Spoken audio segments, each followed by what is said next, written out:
Hey everyone, I want to welcome you to week one of our series, Dear Church. I'm so glad that you've decided to be a part of a small group during this series, whether this is your first foray into a small group or you've been doing small group for a long time. I think it's awesome that you chose to gather with other people as we're seeking to study this series together. We're focusing on the book of Revelation, specifically chapters 2 and 3. And if you heard the message this weekend, which I hope you did, we talked about this is really constructed like a group text. Jesus has sent a personal message to 7 different churches, but he didn't send, one letter to one church and another letter to the second church and then another letter to the third church. They all got to read each other's mail. They're all reading this personal message from Jesus, not just to them, but to each other. And the way that it's constructed just reinforces for us that not only are we supposed to receive this individually and personally, which is very important, but we're also supposed to read this inside of community. We're supposed to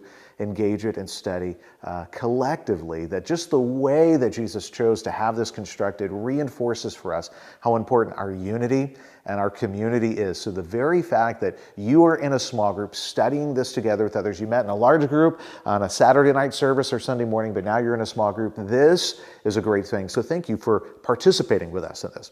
If you are relatively new to small group, or maybe you're in a new group, this is what I hope you'll kind of lean into. I'm going to ask you to face this direction. Maybe you're not going to hit that destination today, maybe not even in a month from now, but I'm going to ask you to face a certain direction and aim for a certain destination, and that's this.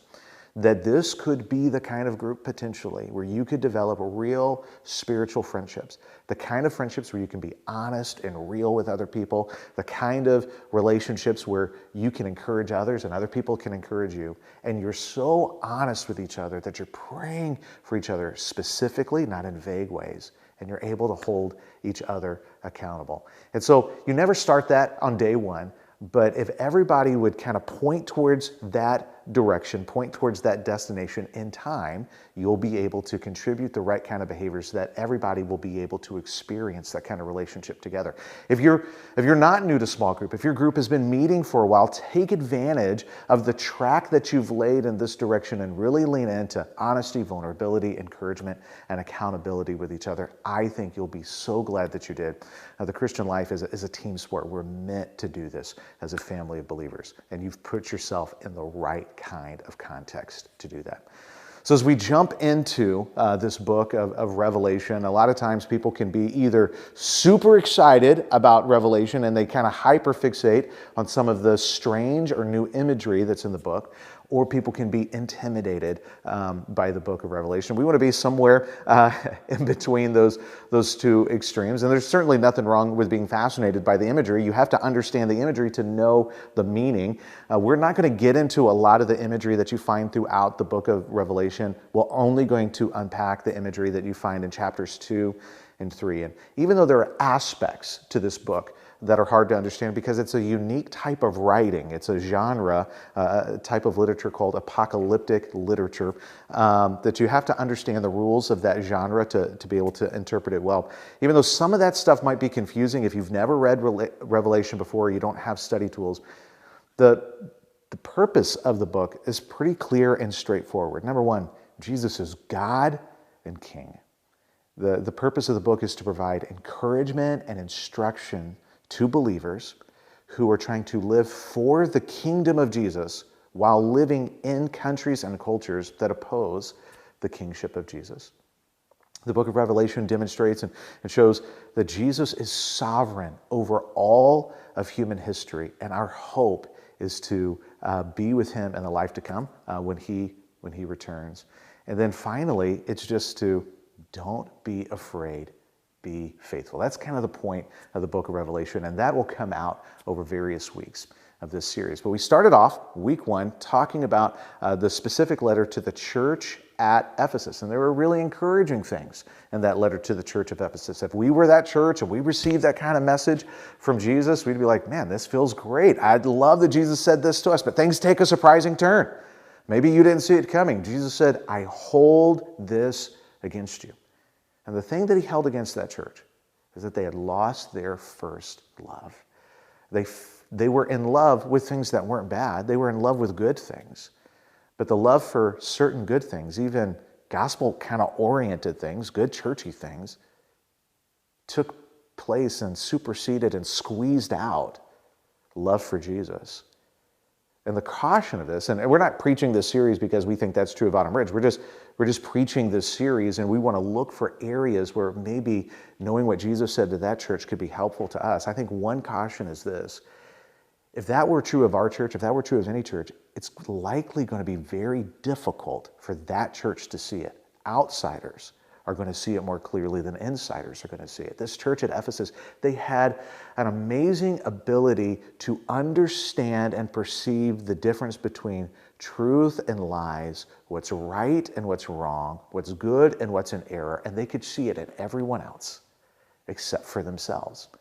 And so that should lead us, I think, to respond at all times, but especially now, with humility, saying, Jesus, what do you need to say to me that maybe it'll be hard for me to hear?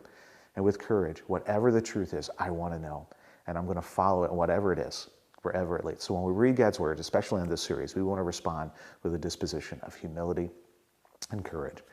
And maybe the kind of the big point, the thing that we're trying to emphasize in this series this week is a tremendous difference, but only a short journey from discernment to judgment. And if we're going to be people who are like Jesus, we want to walk in the way of gospel-fueled and saturated discernment, and we don't want to be judgmental people. And the tricky part is they can look like the same thing on the outside, but they're very different motivations on the inside. And for the people who are on the other side of it, it's very, very different experiences for them. And so I want to encourage you as a group to talk about the differences between discernment and judgment, as we talked about in the sermon this weekend, and talk about how you're wrestling with that. Talk about how that impacted you and how you're trying to take your next step into really being a person of discernment and not being a person of judgment. And again, if you haven't seen the message, that's not going to make sense unless you take time to go back and watch that. And then there was a point at the end of the message where I pulled up a stool and I just shared some things from my heart. Shared some things with you that I think this is an area where we can practice some discernment together. And part of practicing discernment, number one, is recognizing what isn't good. Some things that wouldn't be good are things like rumors. And another thing that wouldn't be good are things like racial tension. And these are things that any church and every church would need to be aware of, recognize that we have vulnerability to, and respond to appropriately. So when I share that with our church, this isn't Pastor Rick being mad, and this isn't me trying to give our church a whooping or anything like that. This is just, hey, here's an opportunity for us to practice discernment together. Whenever you're in a large church like ours and there's all kinds of things going on, sometimes people aren't going to know what's going on. They're going to need information, and it's super easy for rumors to replace conversations. And we want to be the kind of church where we lean into conversations and we say no to rumors, because rumors never cultivate anything good. But we're also trying to be a church that is intentionally a church of all cultures, because that's what heaven's going to be like. So we want to live now like what heaven's going to be like. We want to be a preview for everyone who encounters us, what it's like to live with and walk with and follow the leadership of Jesus. And there are things about that are hard. And it's not because people are racist. That's not what we're saying. It's because depending on what country you came from or what culture you came from or your ethnic background, we see the same things from different angles. And we bring values that are weighted differently. And because of that, the easiest thing in the world is for people to retreat into corners with others who look like them, think like them, and act like them. But following the way of Jesus means not only am I going to love those people, I'm going to love others who see things differently from me too, and we are going to be galvanized and united and held together by our unity in Jesus, our love for Jesus and his love for us. And so we can walk through differences together and experience the kind of unity that is so profound that it causes others to look at us and say, they must be followers of Jesus. Their faith in his message is valid. So that's the kind of church that we're going to be. Maybe that's something you want to talk about as a group. And I think I had the opportunity to share this on the weekend message, but if I didn't, allow me to share just a little bit more about that. If there's a vulnerability or if there's an insecurity that I have about having that kind of conversation is anything related to race or ethnicity can feel super radioactive in our culture, especially at this time that we're living in. And so some things that can happen is some people might feel the need to over-engage and try to prove that they're not on the wrong side. Other people might feel pressure that they need to affirm other people, and other people might just feel like I need to run because I don't want to get it wrong. We want to say, let's put the pin in the grenade. Let's don't be people who give into those temptations and vulnerabilities. Let's just say, hey, when we notice a difference, we're going to be people who have great conversations, and we're going to be really, really good listeners. And if someone sees something differently than I do, I'm not going to instantly kind of have a snap judgment. I just want to understand, I want to be prayerful, and I want to have this disposition towards Jesus and towards others. If there's anything that I need to hear, I want to hear it. And Jesus, I want to love the way that you've loved me. And so I hope that this is going to be a great conversation for you. I hope you love studying the first part of Revelation chapter 2, and I look forward to seeing you again next week.